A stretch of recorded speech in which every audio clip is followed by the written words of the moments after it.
Masjid itu cuma tempat ibadah? Enggak sepenuhnya benar ya. Sejak zaman dulu, masjid dan bangunan Islam lainnya punya fungsi yang jauh lebih luas. Bahkan bisa dibilang jadi pusat kehidupan masyarakat muslim. Mau jadi arsitek, gambar gedung tangguh, setiap sketsa penuh makna, tiada dusta. Rancangannya agung memukau tiap bersua, arsitek mimpiku yang aku cinta. Selamat datang di channel Lucky Aliansyah Wijaya, tempat kita ngobrolin arsitektur dengan cara yang asik. Jangan lupa subscribe biar nggak ketinggalan info menarik seputar dunia arsitektur. 1. Konsep ruang dalam arsitektur Islam. Ruang terbuka dan courtyard atau halaman tengah. Banyak bangunan Islam punya halaman tengah atau sahn, seperti di Masjid Agung Damaskus. Ini bukan cuma buat estetika, tapi juga tempat bersosialisasi dan mendinginkan udara secara alami. Ventilasi dan pencahayaan maksimal. Desain jendela yang tinggi dan mashrabiyah, yaitu ornamen kayu berlubang, memungkinkan sirkulasi udara yang baik tanpa mengorbankan privasi. Arah kiblat dan simetri ruang.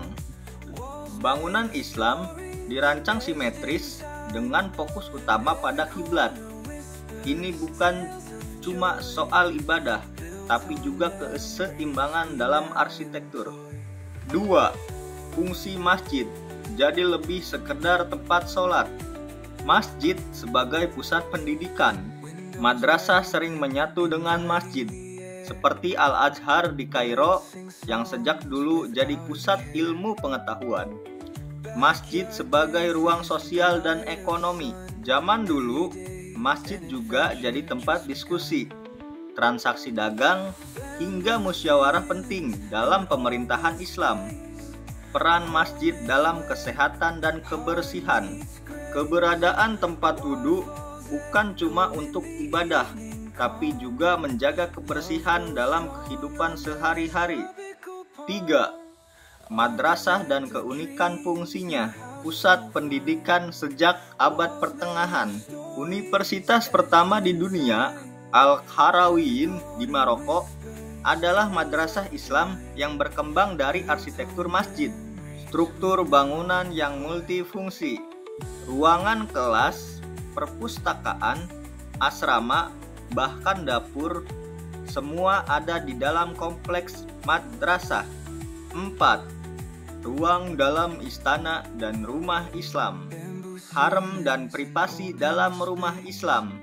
Pembagian ruang dalam rumah Islam sangat jelas. Area publik untuk tamu, semi publik dan privat, yaitu harem untuk keluarga. Ruang hijau dan kolam air.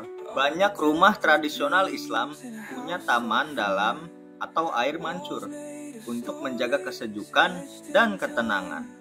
Mau rumah dengan sentuhan arsitektur Islam yang nyaman dan elegan? Gua dan tim siap bantu dari desain sampai bangunan selesai. Dari gambar konsep, 3D visual, sampai pengawasan proyek, semua kita handle. Email luckywijaya804@gmail.com, Instagram @_luckywijaya_. Gimana menurut kalian? Ruang dalam arsitektur Islam mana yang paling menarik buat kalian? Tulis di komentar ya. Jangan lupa like, subscribe, dan share, biar makin banyak orang tahu tentang keindahan arsitektur Islam. Sampai jumpa di video berikutnya. Mau jadi arsitek, gambar gedung tangguh, setiap sketsa penuh makna, tiada dusta. Rancangannya agung memukau tiap bersua, arsitek mimpiku yang aku cinta. Mau jadi